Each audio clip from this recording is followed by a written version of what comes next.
Good morning, it's Karen at Simply Living for Him. I'm here to do my daily encouragement video for you guys. I hope you find these videos to be a blessing in some way. So we've all faced trials in our life. We all go through times where it feels like one thing after another. Sometimes it feels like that game of whack-a-mole where you're just like, putting out one fire and then it seems like another arises. And I don't know why it is, but we always act surprised. Like, how could this happen? How could we go through this? Or why me? Or I don't deserve this. I remember when my kids were little, I would often think about like all the mundane tasks of the day. And I'd be like, oh, I have to cook dinner. Oh, I have to do the laundry. And it's almost like, why on earth are we surprised that we have to cook dinner, right? We have 6 people living in this house who have to eat every day. And so why is it like, 4 o'clock rolls around and I'm almost surprised by the fact that I have to cook dinner? Or you do a load of laundry when you have 4 little kids, right? And what happens? You need to put them away, and as soon as they get put away, you need to do another load.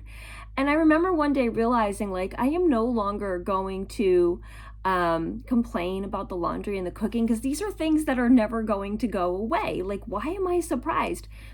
If I want to have clean clothes, I have to do the laundry. If we're going to wear clothes and do work and live, they're going to get dirty. So why am I surprised that their laundry never ends? Or, we need to eat to live. Why am I surprised that I always have to cook dinner?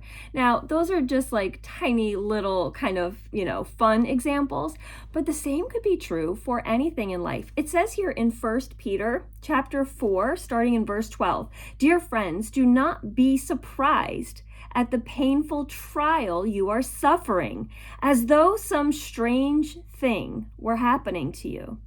But rejoice that you participate in the sufferings of Christ, so that you may be overjoyed when his glory is revealed." You may read that and say, rejoice at suffering, be surprised, or, don't be surprised by it. Of course, we as humans, we try to avoid at all costs suffering. We try to avoid at all costs work or things that aren't easy or things that don't feel good. And for the Christian life, it's completely different. So I'm also doing a study of Philippians right now at my church, and we've been talking about this a lot, how Paul is in jail and he is writing this book of joy. And one specific thing we talked about last week in Philippians is you will see that the chains, Paul's in jail, he's bound in chains. But that doesn't stop the spread of the gospel. And it's not just that it doesn't stop it, it actually helps it to progress. Because of his chains, the gospel was progressed. And you may say, well, how, right? Well, first of all, it has his witness, but other believers were strengthened by Paul's testimony. And at that time in the world, there was a lot of persecution, not just of Paul, but of Christians. The persecution actually resulted in the gospel being spread because people maybe had to go to different places to flee. And because they were dispersed, or the believers had to flee trying to maybe avoid persecution, the gospel was spread even further. And even when people were persecuted and put in jail or, murdered for their faith, that actually caused the gospel to spread even more. So again, it's like, don't be surprised by these trials, because a life of ease and comfort is never going to produce more. So, if I'm not working hard and dirtying my clothes, I'm not going to need to wash them. So it's like, don't be surprised by things that are hard, because it produces something. And if we're looking at the gospel, which is literally our life, our be all end all, what we're doing, that even the gospel doesn't get spread by ease. Even the gospel doesn't get spread without resistance. That was one of the things we talked about in Philippians as well, that there's this idea that there's always resistance, but then it produces even more. So when you look at your life and you feel like you're having trials or sufferings, remember that Christ suffered the ultimate trial. Christ's death and on the cross and his, you know, public display and execution and his death on the cross and his suffering, he gets suffering, right? He gets it. He knows he lives suffering. But even that had to happen in order for us to be saved. So that's the ultimate trial, the ultimate suffering, and it happened so that we could be saved. And so as Christians, we need not be surprised when trials come our way. I'm not saying that it's like, I get it, like we all walk through things that we embrace suffering and say, yes, this is so great. But also don't be surprised by it, because it's going to happen.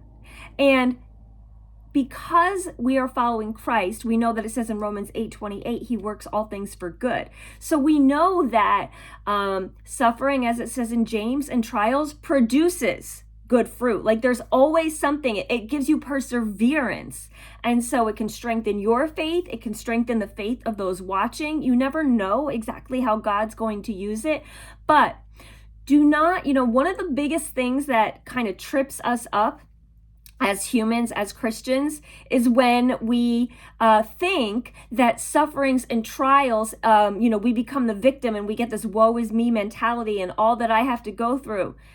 But if we take that out of it and expect it, not saying we embrace it, but we expect it, and then say, how do we walk through these trials? What is God doing through this trial? What does God want me to learn through this trial? How am I growing closer to the Lord? How is God working in this trial? Then you will look at it and say, okay, I'm not surprised. Like I know right now I'm 47 years old, whether I have one day left in life or I have 40 more years left in life, I know that I am going to have a trial between now and the next time, or between now and when I see Jesus. I know that there is no way I'm going to live one more day or 40 more years and not have some kind of opposition, some kind of resistance, some kind of suffering. It's just the way life is. So when we take the mentality out of it, that's like, I don't deserve this, because first of all, we don't deserve being saved from death. Jesus saved us from death. We do deserve a lot of times things, but when we look at it, we don't look at it as the victim. We just look at it as, this is what I've been given and how do I walk through it with Jesus? I'm not trying to candy coat it. I'm not trying to say people that are walking through like tragedies and sufferings that it's easy. But I also know that there is Jesus, and he promises never to leave us or forsake us. And he promises that nothing happens that is not under God's control and that doesn't have a purpose. And our ultimate, purpose in life is to give him glory. So it's not always about us and our comfort and our ease. And, it's just, we have to not be surprised. I think if we take that out of it, take out that whole perspective of like, why me? And just say, why not me? Because ultimately, I deserve so much worse than I will ever receive because Jesus saved me. So when you look at it in that perspective and you know that Jesus suffered and we will too, we can walk through whatever trial comes our way.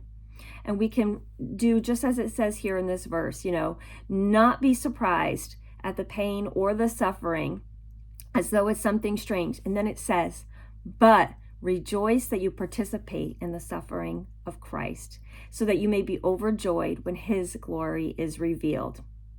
So I hope that encourages you today. If it does, if it did, I'd love to hear from you. And until the next time, I wish you all the blessings and joy in Jesus today.